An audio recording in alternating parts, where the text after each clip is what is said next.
Hi, welcome to Chard Review. Ethan, this mission of yours, heard that Tom Cruise does his own stunts. It may have seemed like an impossible mission back in 1996 to revive an old TV show and turn it into a mega successful 2-decade spanning film franchise, but that's exactly what happened, and before the upcoming 7th installment hits theaters, let's go on a quick mission that is very possible, as we tell you everything you need to know before you go see Mission Impossible Dead Reckoning Part 1. Your life will always matter more to me than my own. Let's take a deep breath, like we just a deep breath, narrowly escaped death for the umpteenth time, and get on with it. Let's go back to Mission Impossible, the film that started it all. Mission Impossible, kicking it all off, was one of two big films for Tom Cruise in 1996, with the other being Jerry Maguire. So in other words, I think it's safe to say that you really showed him the money. Anyway, Mission Impossible is a continuation of both the original television series created in 1966 and the revived sequel series, which began in 1988.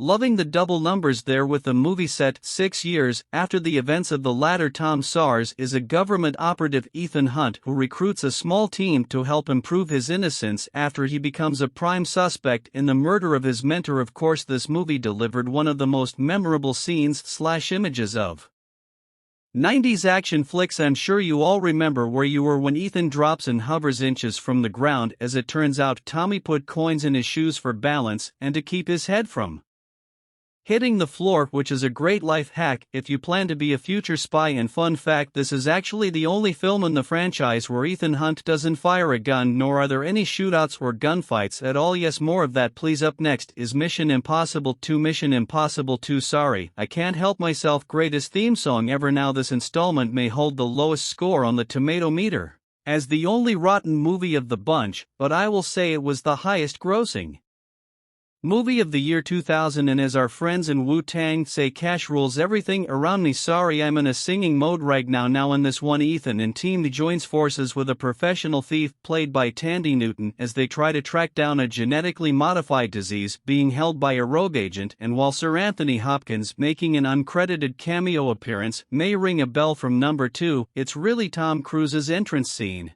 that is this one's major calling card. It features him free solo climbing a Dead Horse Point State Park in Utah. Tom was wearing a harness with a thin wire and there was no safety net, so I guess it's pretty impressive. Mission Impossible 3. Moving on to Mission Impossible 3.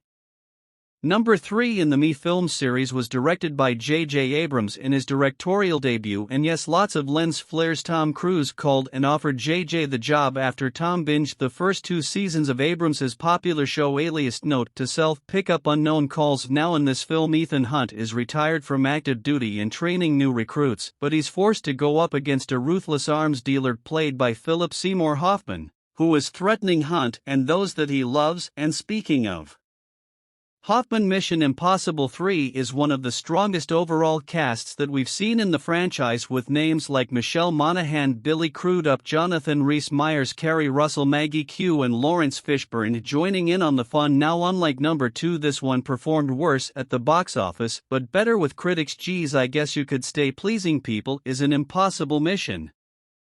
Either way, the mission was already being set for number 4. Onward to Ghost Protocol, which finds Ethan Hunt's employers, the Impossible Missions Force, shut down after being publicly implicated in a bombing of the Kremlin, so Ethan and his team have to go without resources or backup to try and clear their names. This movie, the first of what has been 3 straight certified fresh installments, includes Paula Patton, and in a supporting role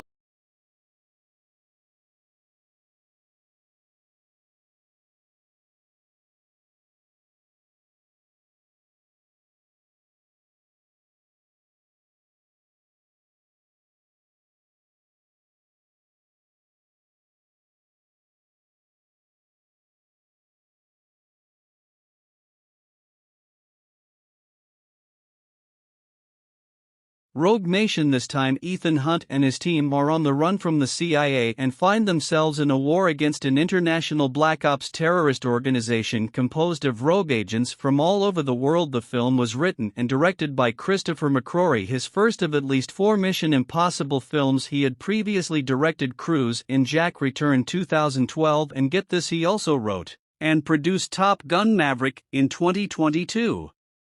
I mean, talk about a power couple. Tying this one to a crazy stunt for your memory banks would have to be Tom Cruise performing death-defying maneuvers with a real flying Airbus at 5,000 feet in the air. I mean, what? Okay, now that we've Mission Impossible Fallout survived all of those, let's talk about the Henry Cavill one. 2018's Mission Impossible Fallout is a certified fresh 97 on the tomato meter, making it the highest rated film in the franchise at the time of this recording. This time Ethan and his team joined forces with CIA assassin August Walker to try and prevent an epic disaster. Unfortunately, August, played by the Henry Cavill, isn't who he really appears to be, and that leads to one hell of a climactic chopper chase between the two stars. The sequence took 6 weeks to shoot, and it happened over mountainous terrain on the South Island of New Zealand. One of the film's producers said it took 2 years to plan, and claims that it was even more extreme than Cruise hanging onto the side of the flying plane. In Rogue Nation, you gotta think to yourself, how are they going to one-up themselves for number 7? Can't wait to find out. Oh wait, I'm the one telling you. Okay, here we go. So Mission Impossible Dead Reckoning. This of course leads us to the 7th mission in the Mission Impossible film series, Dead Reckoning Part 1. Well, what exactly is a Dead Reckoning? Well, based on what we know, it's Ethan Hunt's most dangerous mission yet, and that, I gotta say, is seriously saying something. I mean, have you been paying attention the last couple minutes? More specifically, it means that Agent Hunt and friends will have to track down a very dangerous weapon that threatens humanity before the bad guys get it. So I guess this is their most dangerous mission yet, and it kind of sounds like a Fast and Furious movie. On top of that, we know that some so-called dark forces from Ethan's past will also be involved, making his life even more difficult and requiring even more crazy stunts. In fact, you'll be excited to hear that this Mission Impossible film has one of the most aggressive stunts in cinematic history. Tom does a motorcycle cliff jump into a base jump in Norway, and in order to pull this off, T-Man went through a year of advanced skydiving training, base training, control canopy training, and motocross training just to pull this off. Pretty much the biggest stunt in cinema. Tom Cruise just rode a motorcycle off a cliff 6 times today, and of course, in typical Tom and Christopher McQuarrie fashion, they love to take audiences along for the ride, and Christopher actually admitted that the camera they needed to shoot this thing didn't even exist until a couple years ago. Needless to say, it sounds like they truly did one-up themselves, so much so that McQuarrie said the only thing that scared him more about this stunt is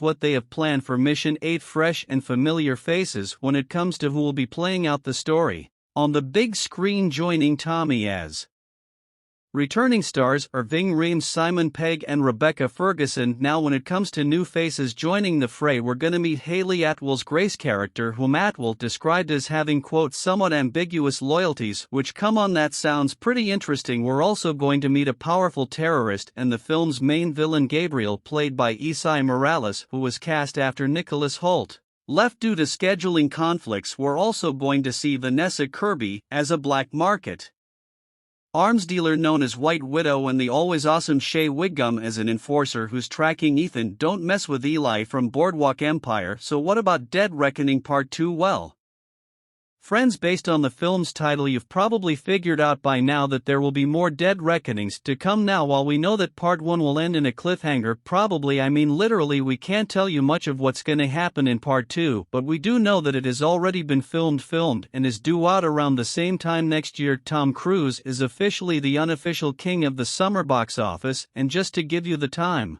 to properly grieve, it has been reported that these 2 Dead Reckonings will serve sadly as a send-off for Ethan Hunt. I mean, what? Come on, Tom, take a cue from the Fast and Furious franchise, and let's just keep this thing going. Anyways, friends, that's everything you need to know before you go see Mission Impossible Dead Reckoning. So what did you think of this movie? Let us know in the comments below, and if you like the video, like it and subscribe for more movie review. See you next time. Mission Impossible Dead Reckoning. If you want to watch this, it's everything you need to know.